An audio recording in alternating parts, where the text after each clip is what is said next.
Step in the light where the movers be, talking that talk in the industry. Bartender, chefs, the late night beat, serving up stories with flavor and heat. From backstage drama to front of house flair, VIP nights and the people who care. So turn it up, get loose, be free. You know what time it is? Buck with me. What it is, what it do, man. It's your boy Buck Wit Me, and welcome to the Buck Wit Me show. And today, man, listen, this beautiful young lady, she's beautiful, but she's smart as hell, and she will get your ass, and she go out and in with just singing. How you doing? I'm good, Buck Wit. Thank you for having me. Nah, thank you. Listen, if you ever need a lawyer, because that's what we're talking about, amongst other things, she's the one. And let's go and get it out the way. You helped me out before. I have. And I always will appreciate that. Thank you. And I hope you don't need me again. No, I hope not neither. So listen, the premise of the show is talk about your background and things that you've done in the past. And the crazy part about this, we met in the club a long time ago. And to see where you at right now is beautiful. You used to be a bartender at some clubs here in the Bay Area. What clubs did you used to bartend at? I used to bartend for about 10 years. Okay. A lot of gentlemen's clubs, Penthouse, Strokers, Truth. When it was Playmates, been through all the transitions, Whiskey North, The Drink. Yes. Remember The Drink. Did you ever work at Mirage? I didn't. Okay. You said that. I thought you did, but I know you, like, as a bartender, you guys bounce around anyways. I worked at Main Attraction. Okay. Then it turned to Turbo. Let's see where else. A lot of gentlemen's club. Green Gators. Green Gators. Now it's Mama Juana, House of Music. Mm-hmm. I mean, that's a few, to say the least. Jesus. And you did that for 10 years. 18 to about 28. You was bartending at the age of 18? Yes. Are you legal to bartend at 18? Yes, you just can't drink until you're 21. But don't ask me. Okay, you know I gotta ask you. I know you had a shot or two. At this point, you're older. That doesn't even matter, Jay. Yes. Okay. Well, I got a question. So, when you was getting these shots or drinks, was it coming from customers or sometimes management might have just like slid you on? I think management turns the blind eye as long as you're making money for the bar. But I would say customers because they don't know your age. No. So. Why do bartenders club hop so much? Money, events. I was loyal to my clubs. Well, you said a lot, so I'm like. But I would have set days. So, like, Penthouse was every Sunday. Right. So it might look like club hopping, but you have set days where you're at different clubs. Like you host. Well, true. True. But, you know, sometimes in this entertainment, some managers and owners want you to only be at this club. And you're like, bro, I'm not making money this night. I can make money at this other club. And sometimes people end up losing their job because of that. Has that ever happened to you? No. I was pretty loyal to my nights. And I used to be the highest ringer. Like, I had a competitive. So if it was a slow night, they would put me on slow nights on purpose to bring up the sales. Right. So I wouldn't really bounce around. What was the highest you ever ranked up at a club? That's a good question. Between 5 and 10? Like, I think 12 to 13,000. Oh, really? Yep. And you probably had like your own clientele also. I had regulars who would follow me. Then they would follow me from like club to club. Tampa, St. Pete, Clearwater, driving over the bridge. And I would feel bad because I'm like, how are you going to get over the bridge? How are you going to get home? Oh, you was getting them effed up. But give it that lacquer. But yeah, I would have regulars that would come see me for years. Right. That's crazy. That is crazy. It's crazy that, like, as a bartender, and like I said, we're talking about nightlife, that you guys have clientele and people that actually follow you around and that would cross the bridge just to get a drink. Ain't nothing wrong with that. It's supposed to be to just get a drink. they're trying to get a date. They're trying to go on dinner. But as a bartender, we're just here to serve drinks. Have you ever dated one of your clients? Never. Why is that? Because I wanted to keep making money and keep making them come. Have you ever dated anybody in the nightlife scene? When you was bartending? Yes. How did that work out? It did not work out. Toxic? Very. How long did it last? I wanted out like 6 months in, and it was toxic for the next year and a half. Turned out bad, really bad. Yeah. When you say bad, and then you just tell me, was it like verbal abuse, physical, or both? Because you got to think, like, a lot of you ladies deal with this stuff in the nightlife, and a lot of relationships do turn out well, and some turn out horrible. It was a little bit of everything. Yeah. Yeah. And then nightlife isn't meant for that because you're supposed to be outgoing and you can't deal with a jealous person. You're dealing with customers on a daily basis. So it just didn't work out. It was a little bit of all of that. Now, how'd you get out of that situation? Restraining order. I'll tell you what, though, it helped me in my career. Yeah? Yeah. I learned all about restraining orders, injunctions, all of that. Now, if you guys remember, Tia, we're gonna tap in. She was actually bartending, and you was going to school at the same time. How did that? So, to be transparent, Right. I lived a double life. Oh, you was a double agent. I didn't say that. Whoever I was around in nightlife did not know I was in law school. Anyone I knew in law school did not know I was a bartender.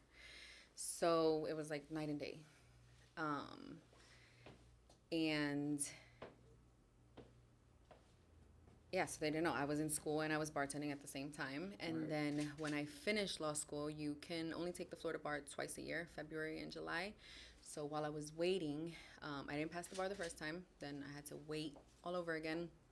During that waiting period, I couldn't sit still. I had to do something. So I went back to law school. So at one point, I was still bartending, awaiting bar results, and back in law school. So I ended up getting the bar results, becoming a lawyer, and I was all three. I was a bartender, lawyer, law student, until I could build up my clientele and leave nightlife alone. It was a lot. That is a lot. It was a lot. There's a lot of women and men that actually go to school, and I guess when you tell your customer that, they're like, "Oh, you're not going to go to school to do this." And So I just don't tell them. exactly. Yeah, they don't. They know me as a bartender, and I'm here to do this job, and you don't need to know anything else. Okay, real quick, because I want to get into that. But so let me just throw this out real quick. What's the biggest tip you ever got as a bartender? That I accepted, because I worked at gentlemen's clubs, right? Right. So there was always that, can you dance? Can you, and I'm like, no, I'm a bartender. I'm not a dancer. There's dancers for that. And I would have men like offer $10,000 just to go have a dance. And the dancers would get upset. And I'm like, no. So as a bartender, I would say if I accepted it, $10,000 would have been the biggest tip. I would say probably $1,000. You turned down $10,000. I did. You turned down $10,000. I You turned down did. $10,000. Oh Lordy. I What? did. So I get that a lot. You worked at gentlemen's clubs. Did you ever strip? Never. I did. I turned down $10,000. Just saying, well, your morals kicked in. I was going to be a lawyer. Yeah, I get it. But that was $10,000 though, girl. You could have did a lot of things with that. I could have. Paid a car off and whatever. Yeah, you're right. But you know what? You're very successful at this point, so it wasn't not needed at that time. What's the worst line or the dumbest thing a customer ever approached you with while you was bartending? I would say I used to know the owners, right? Right. And now I do some of their legal work.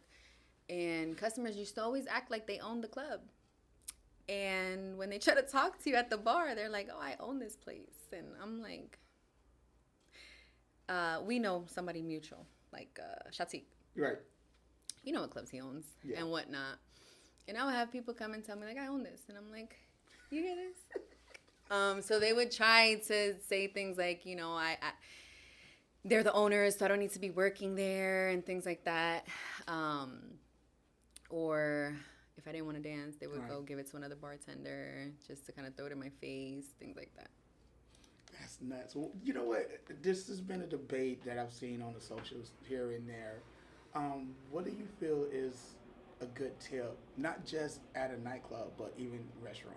I know back in the day it used to be 10%, but I've noticed like when you get your bill or check at the end of the day, it's like now they have 10%, 15%, 18%, I think 20%. What do you think is the general ideal of a good tipping? I really think it depends on the service you get because, and I would say like 18%, and not just always a service. Sometimes they might be having a bad day. Right.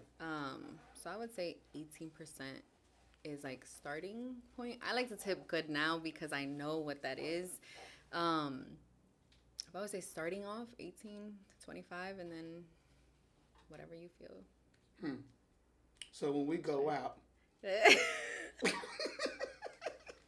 no, real joke. Just joking a little bit. A little bit. So what's good service you when you go to a restaurant? Is it the customer service or the person who's the waiter or waitress, or is it the food? What's like your go-to? Or if you was to do like a review. I love food. So food, but you can have the best food and the worst service. I think customer service is key for the business to keep operating and running successfully. And also, you might not want to go there again. They might have the best food, but you could Uber Eats it or DoorDash it. So I think it's a combination of both. Right. And the same thing in nightlife. You come back because of the service you get. Some of the clubs I mentioned are not the greatest clubs. Like, let's say, Strokers. It's non-existent anymore, so I can talk about it. Exactly. Not a lot of people are going to go to clubs on Nebraska. But they would go specifically because of the service they received, not because they genuinely like the location or the place. So I would say it's a combination of both. And drinks. So if you're comparing it to like drinks and food, I think it's a combination of both. No doubt. Now, let's get into the lawyer world. I know we got stories for days when it comes to nightlife. And you said you did 3 things at one time that nobody knew about it. I think when I found out that you was, and I think if I remember correctly, you told me, and I was like, what? Nobody knew. But, so, why the secret of not telling nobody? That's a good question. I think it was, and ladies should not feel ashamed, but I think it was like feeling ashamed that in a gentleman's club, you're half naked. And your goals and your aspirations are to be a lawyer, where you're expected to be in a suit and tie. And if your potential clients in the future would see you, like they wouldn't hold the same respect for you or hold you to the same standard or think that your capabilities are less than. So it was kind of like I just kept the two worlds separate, which looking back was really stupid, honestly, because I would work in, like I guess I was afraid to work in the better, quote unquote, clubs because I felt like people with money would go there and they would eventually see me. So I would stay in kind of underground, not to say anything about the clubs I mentioned, but. No, but you're not talking about it. It is what it is. It is what it is, but then looking back, it's kind of like you're a professional and you're here. I'm working. I'm making a living. So you really shouldn't be ashamed or feel bad, but I think it was the appearance and how you would be viewed later on as a professional. Okay, I get it. That makes sense. What was the biggest lesson you learned from your time as a bartender that still helps you today as a lawyer? I would say I learned a lot of like things that I take into the courtroom with me. Besides customer service, de-escalation. You deal with a lot of intoxicated people and you have to know how to de-escalate certain situations.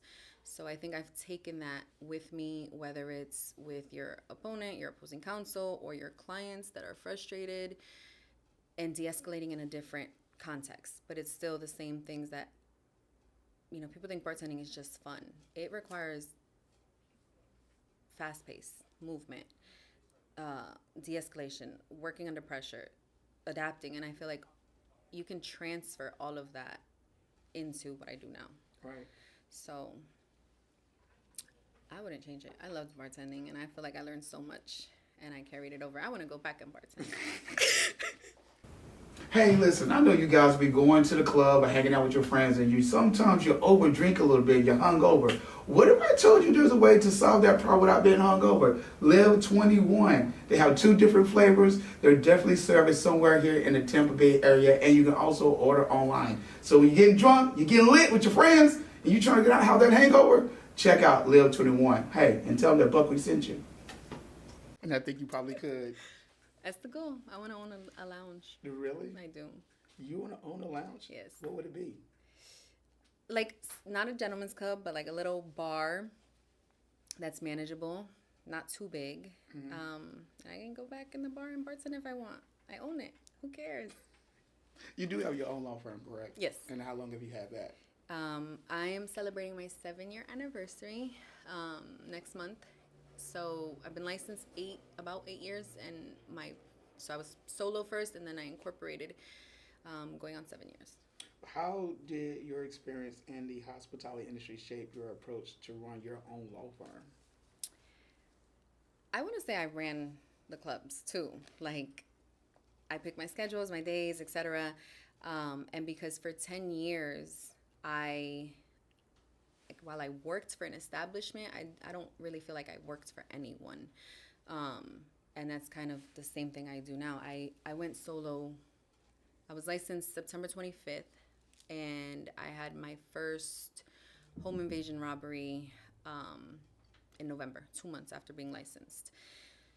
And I went solo immediately. So I feel like it was just a transition of, I was accustomed to just working by myself, not for anyone. Right. So I would say I carried that into my business and just kept it going. I ran with it. Dang, you got violated, girl. How did that make you feel?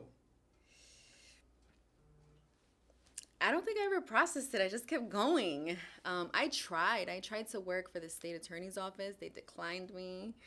I tried to work for the government. But I feel like defense chose me, and I love it. I wouldn't change it.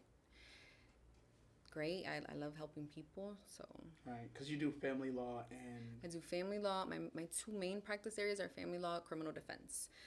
We're adding immigration, personal injury. Yeah, I know you did an event that I helped you out with a few years ago, dealing with the whole immigrant situation. How do you feel about that, especially with ISIS happening right now? I don't deal with immigration right now. Okay. What's your input on that then? I don't really have input on that right now. So the event you helped me with was an expungement clinic. Okay. Yes, it was. My bad. Yeah. It's okay. It's the expungement clinic and driver's license reinstatement, I think. And so I don't feel like you should go to jail for having a driver's license suspension you didn't even know was suspended. Right. But yeah. We did it, and we, for the expungement clinic, we were helping people seal and expunge their records. It kind of led, it arose from the George Floyd protests and whatnot. So a lot of people were getting arrested. And then while we were getting cases dismissed, this arrest still stayed on their record. So we did a big clinic. And thank you for that, because you helped me a lot in getting people out. Thinking of the George Floyd situation that happened in Minneapolis, we had our own situation here in Tampa where you end up helping out a couple people get out of a situation. Can you kind of like hit that real quick? Yes. So George Floyd was obviously really big nationwide, right? And so here, when protests were happening here, people were expressing exercising their constitutional rights.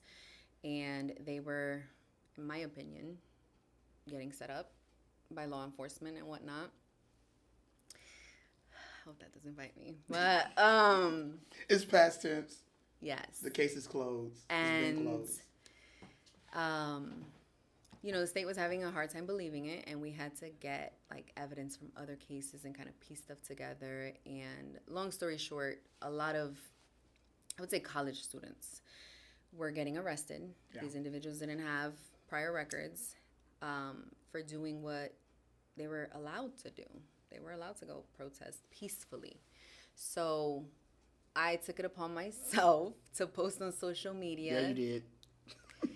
To post on social media that I was offering pro bono services for anyone who was arrested for peacefully protesting, and that became really big. I became the chair of the Florida Justice Center out of Broward, and we helped form the expungement clinics in Miami, Orlando, Tampa. No, it was St. Pete. Yeah. And it kind of came from George Floyd and the protests. And in Tampa, it was so bad because the things that were happening here were happening from people who are supposed to protect and serve. Right. And we were able to establish like they were doing things on purpose. They were creating the riots. They were inciting the riots. People in power, right?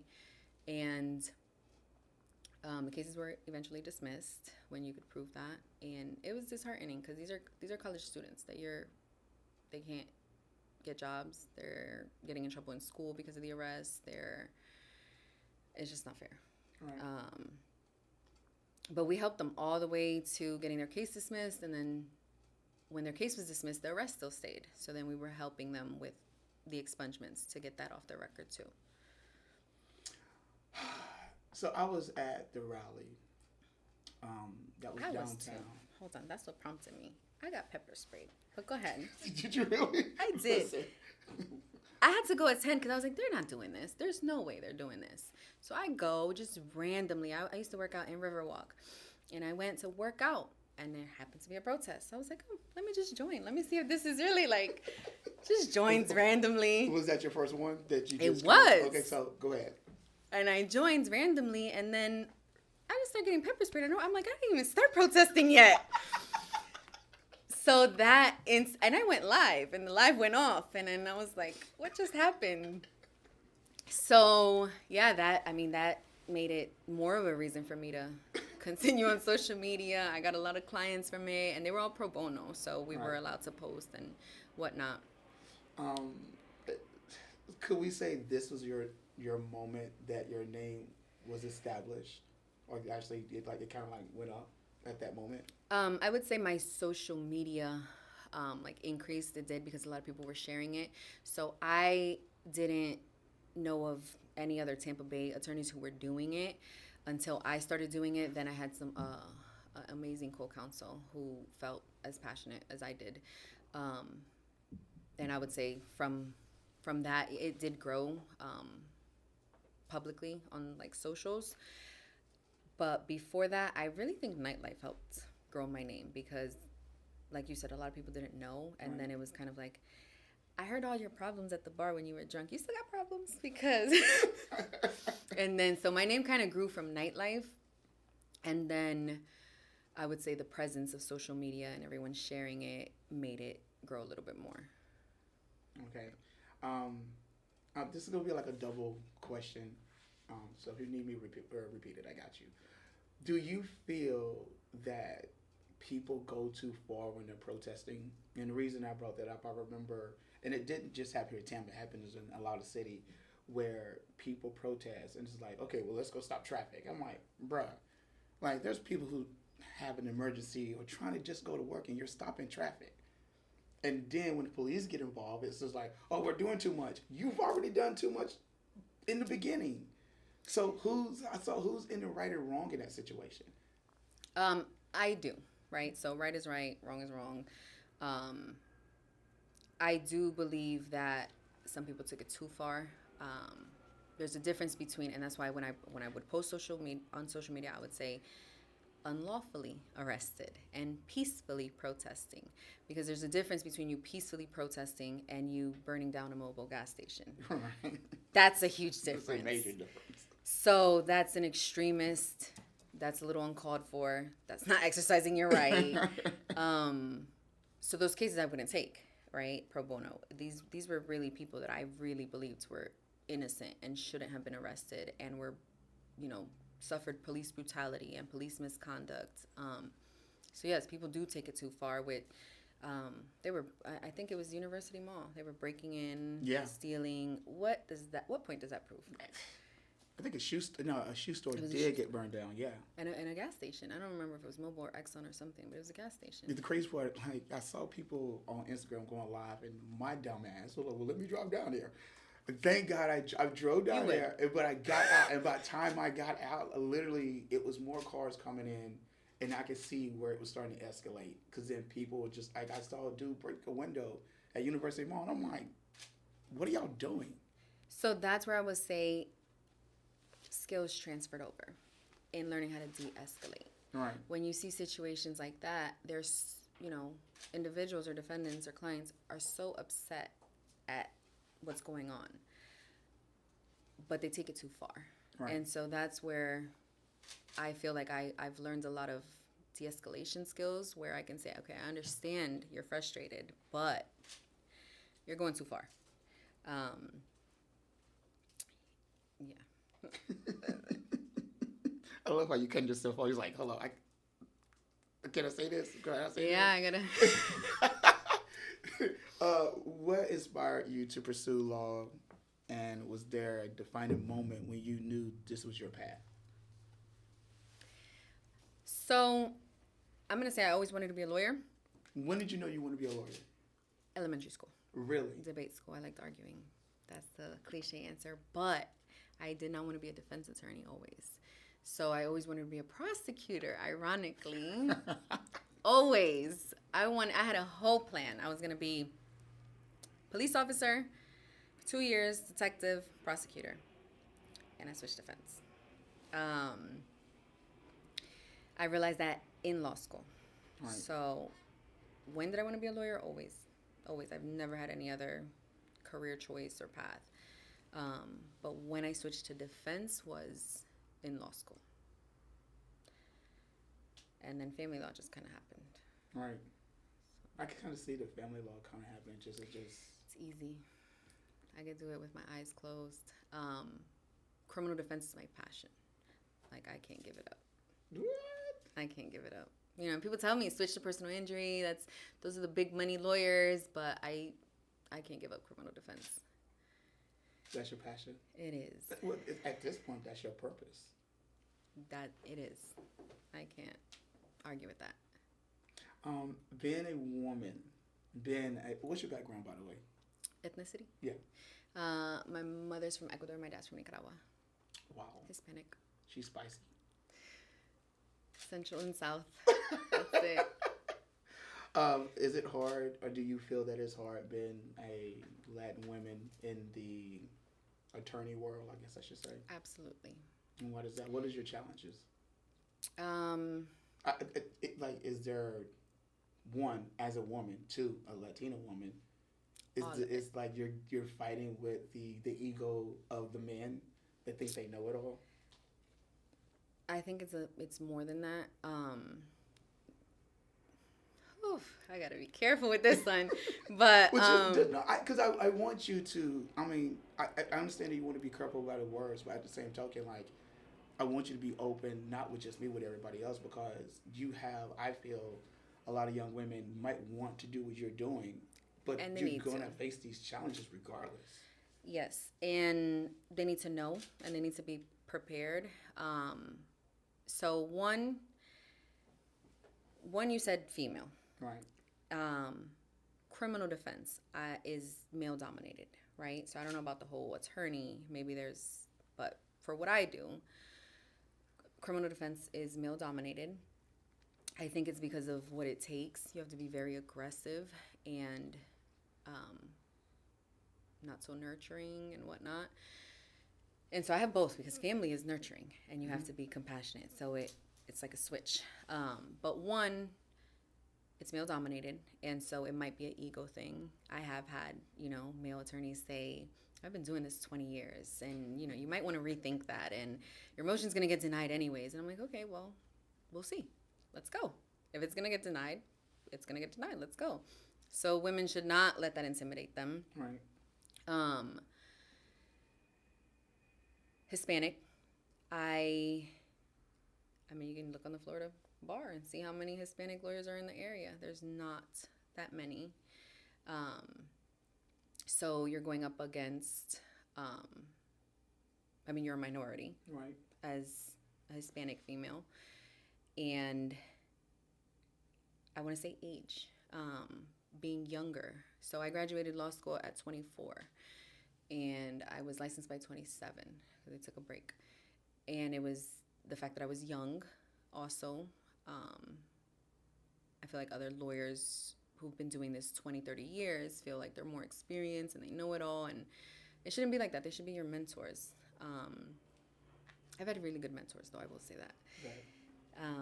So any female that wants to do criminal defense, it's possible. We need more of them. I feel like, and some of my female colleague attorneys agree, that we put in a lot more work because we have to prove a point that we can do it too, and then we can be aggressive, and then we can get results. And I feel like we're more competitive. We turn every stone.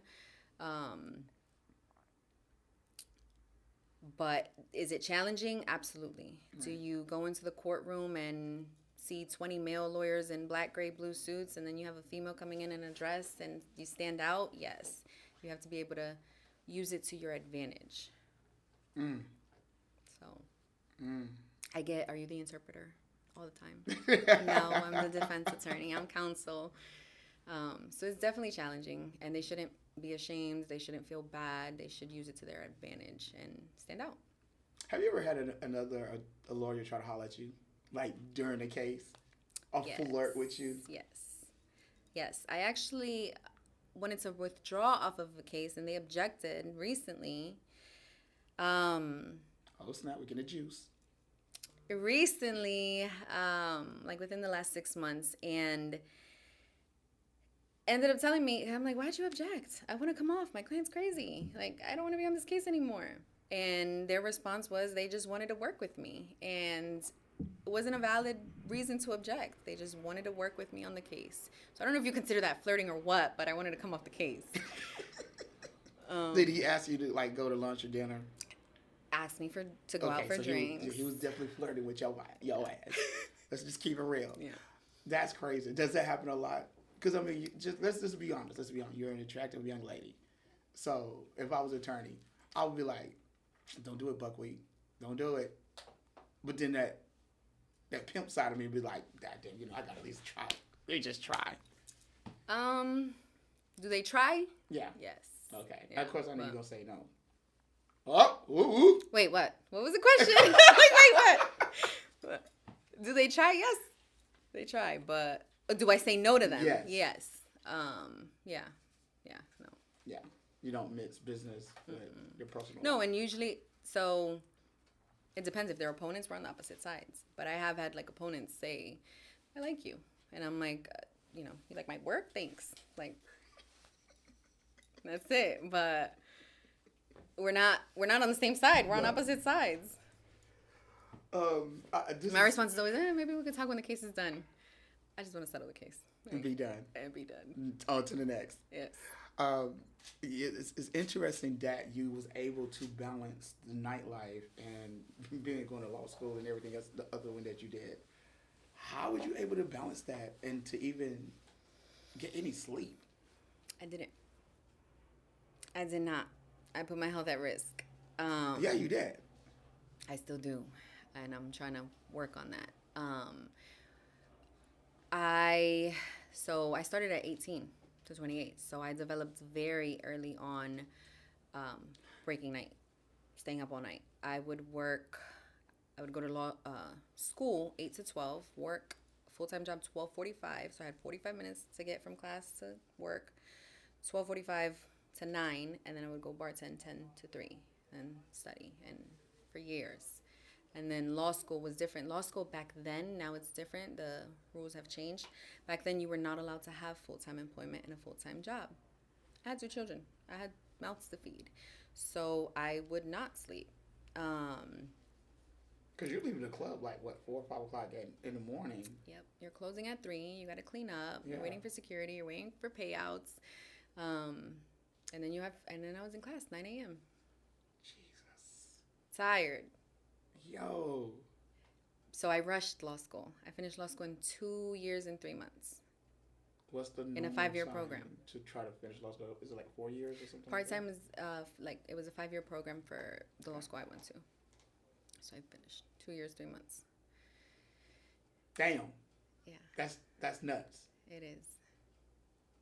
I had to do it. I hope you take vacation right now.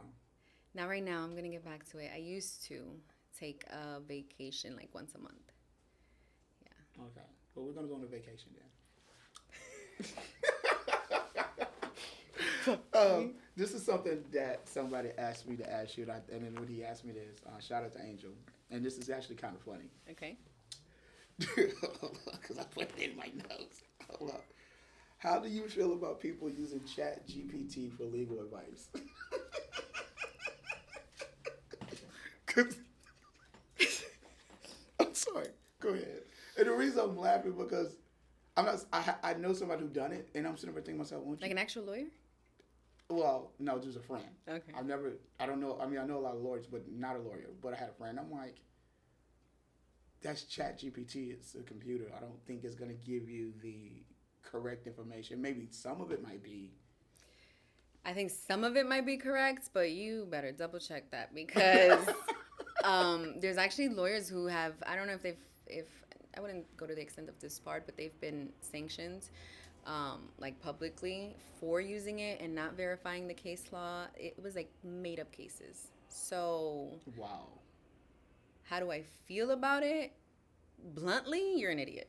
Because this is your license. You'd think that your opponent's not, you just gave your opponent an advantage to say you didn't even do the work. You didn't check the cases. You just used ChatGPT. But I will say there are platforms and programs that are legally related, like Lexis Advanced, that are using AI. And so I would say if you're going to use it, use something that is within our legal system. Right. But still verify it, because even those cases sometimes don't make sense. Well, you know what I've noticed? I saw an article not too long ago where students are going to college and they're using AI to write their papers. You didn't have that opportunity when you was in law school and college and whatnot. How do you think AI is actually giving these kids the advantage, or they're losing out? I think that's a really good question. I think it's an advantage that they can finish everything quicker, right? And that they can submit stuff as long as they're going to get a good grade. But when you go out into the real world, you're not going to have ChatGPT when you're doing a real argument. And you're not going to know what to say because you're so programmed that I can put this in, it's going to give me the answer. And for example, if you trial prep and you've relied on ChatGPT, your trial prep isn't going to go like you think it's going to go in any trial I've ever been. Right. You prepare a certain way and things get thrown at you where people answer differently that you have to on the spot just adapt.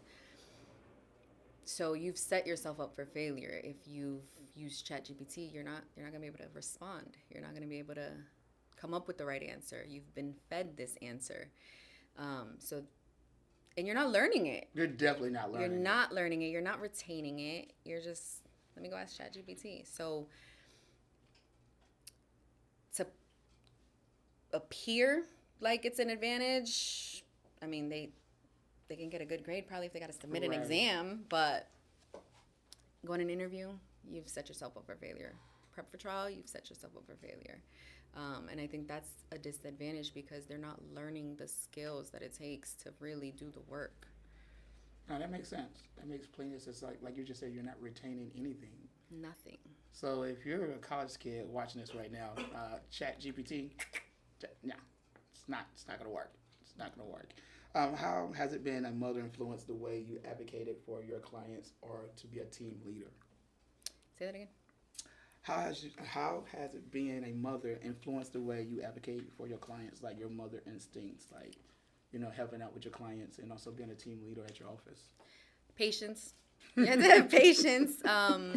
Patience, multitasking, balancing responsibilities. Right. Honestly, my firm's going to see this. They're excited to see you because they like you. Right. So Thank you, guys. they're going to see it. I feel like they're all my kids. So, you're constantly watching over that everything's running smoothly. I have different departments and different reporting structures, and even though you have people in place, you're still constantly overseeing as a leader. Right. And to make sure at the end of the day, it's your business, it's your reputation, it's your license on the line, that any little mistake, it doesn't fall on anyone else but me. So I feel like being a mother, they're my responsibility. I balance a lot, and I carry that into work sometimes. So Yeah. How do you balance your work life now with your daughters? you know what? I am so excited. I built a kids room in my office. I don't know if that's good or bad because that means now they live there. But we're actually going to put this out to the public that I don't know any other firm in the Tampa Bay area that has a kids waiting room, kind of like pediatrics do, where they have children's waiting room and stuff. So we have that because I do family law. You're not allowed to bring children to court. And you can at my firm. When you are on Zoom, your kids are in a children's waiting room. So work-life balance, when they get out of school, I'm like 5 minutes, my office is like 5 minutes from their school. Pick them up, they have a kids room, they do homework. And that way I'm working, they're doing homework. We're able to go out, go home. They have their food ready. So I had to figure it out. If I was working so much, I had to incorporate it into my work. Right. So they're able to get their homework done while I'm working, and then we leave at the same time. So you do have. So it's funny when I'm watching TV shows, and these are TV shows, of course. You see lawyers not spending enough time with their kids or with their significant wife or whatever situation may be. So this is real life. So you do spend time with your daughters as much as you can, especially with Any them free coming to time. office. So my oldest is a cheerleader. She's been a cheerleader for years. She would. They're out of season right now, but she would cheer 4 times a week. So 3 times practice during the week, and then every Saturday was a game. Full cheer time, Mom. Every practice, every game, every competition, regionals, nationals. So I spend as much time as I can with them. They know when I have to work, and they have to be there. Go do your homework. But yeah, I try as much as I can. Their birthdays, I don't miss big events, and they know my job means a lot to me. And I have really good kids. They're understanding. Oh, that's good. Yeah. You have some kids that don't understand. Yeah. It's just like, mommy, don't like it. Let me just get through this. Yeah. We can go da da da da. I'm gonna say my oldest hates my job. She really does. The little one wants to be a lawyer, but she understands that I love it. Right. So she tries to be understanding. But why your older daughter hates your job? Because she's been there through the law school, the studying for the bar, the not passing the bar, the blood, sweat, and tears of nightlife. Right. She's seen it all, and she just, she's very mature for her age, and in her opinion, it's just not worth it. She's like, you're sacrificing your health. You work too much, and she has a different idea of, she wants to be an influencer and like have fun and. Right. Really smart girl, but she doesn't like the amount of work that it takes, and she sees the unfairness. Like I've cried from some cases where I'm just like, I did a really good job, and I feel like it's the minority that kicks in, the Hispanic, you didn't like me and you took it out on somebody, right? And she's seen that. She doesn't like the unfairness in the system either. She's seen all of that, and it's just not for her. She doesn't like it. That's crazy. I have to tell her, like, you have to stand up for it. The little one is feisty, so she wants to stand up for it. But yeah, that's pretty much it. She's just seen all the studying. So the little one didn't get to see all of that. She's just seen my mom's a lawyer. Right. She's seen like the She didn't see the hard work. Yeah, she didn't see none of that. It's funny that you said something that triggers this next question. Was there ever a time that you wanted to give up, or did you just have that drive to like, I gotta do this because I gotta only do this for myself? But you know, what was your purpose to get you where you're at right now? You know, recently, actually, I just got out of that like funk. I had posted about it on social media. I think after October of last year, I was reaching a point. Like, I don't want to do this anymore. I don't have the passion. I'm not happy. But I got out of it February of this year. So, and it's because I'm going back to criminal. So that's when I realized. So I went from criminal, family, and I started trying to grow. And I took on civil, and I hired new attorneys. And it was 3 of us, 3 lawyers. Now it's just back to me. And so when you start doing that, you start growing because, let's be honest, the financial aspect, right? You keep growing, but then it becomes more responsibility. Now you got to oversee other attorneys, and are they doing their practice areas right? So when I started restructuring again, and it's coming back to me and saying, you know what, I had to choose. Do I want to make more money, or do I want to stick with what I like? And kind of during that transition, that process, I was like, I don't want to do this anymore. And wow, I was going to quit. And that, my daughter helped. She was like, no, Mom, just do what you like to do. And so she's understanding. But I definitely got to a point that I was feeling like it wasn't worth it. Like, the money wasn't worth it. The time, I wasn't sleeping. And like I said, I faced a lot of challenges. Like in the courtrooms, I have to work twice as hard. So I didn't want to do it anymore. I wanted to do real estate, own a club, have fun, be a bartender. But now I'm back to criminal, and I love it, and I won't give up. I'm gonna have to start checking on you a little bit more often. Thanks. You know, I got you, girl. But don't give up. No, Nobody. Don't give up. Don't give up. Nah. It's okay to reach your points, your breaking points. Reach out to somebody. Do not give up. I think everybody, when you've been doing something for a long period of time, a career, you get burnt out. You know what I'm saying? That's the word. Or you find a little bit of love. You lose love for it. So it's trying to find that fire again, somehow, some way. And I think you end up doing it in February. So I'm glad that happened, because we need you, girl.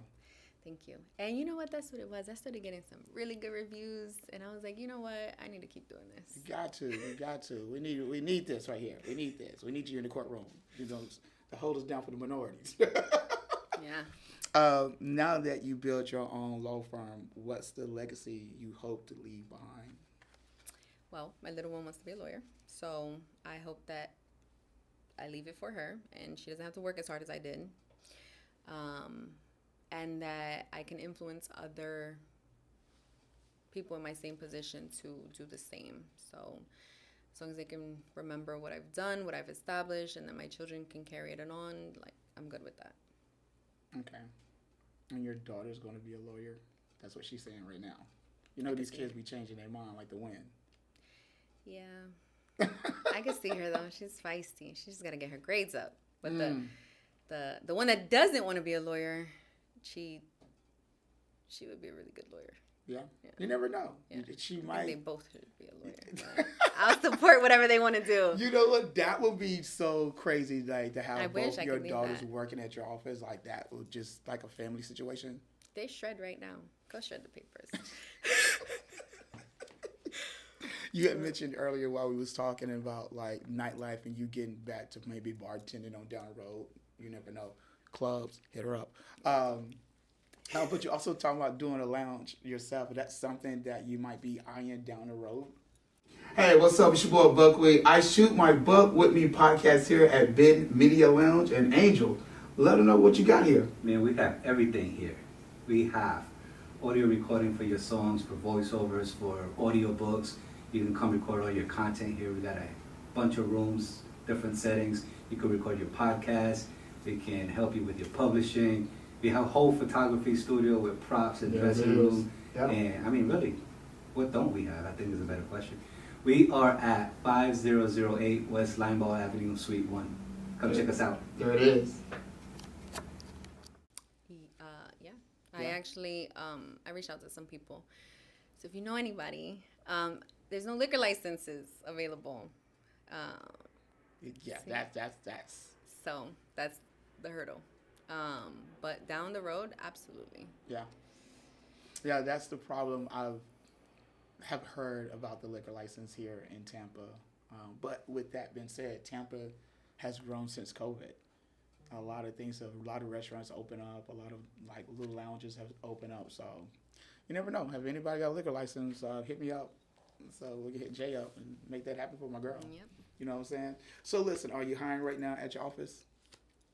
I think I want to say I saw a post a few months ago or something. I like was that. when I had, like I said, when the associate attorneys are not with my firm anymore, I was gonna rehire, but I'm not.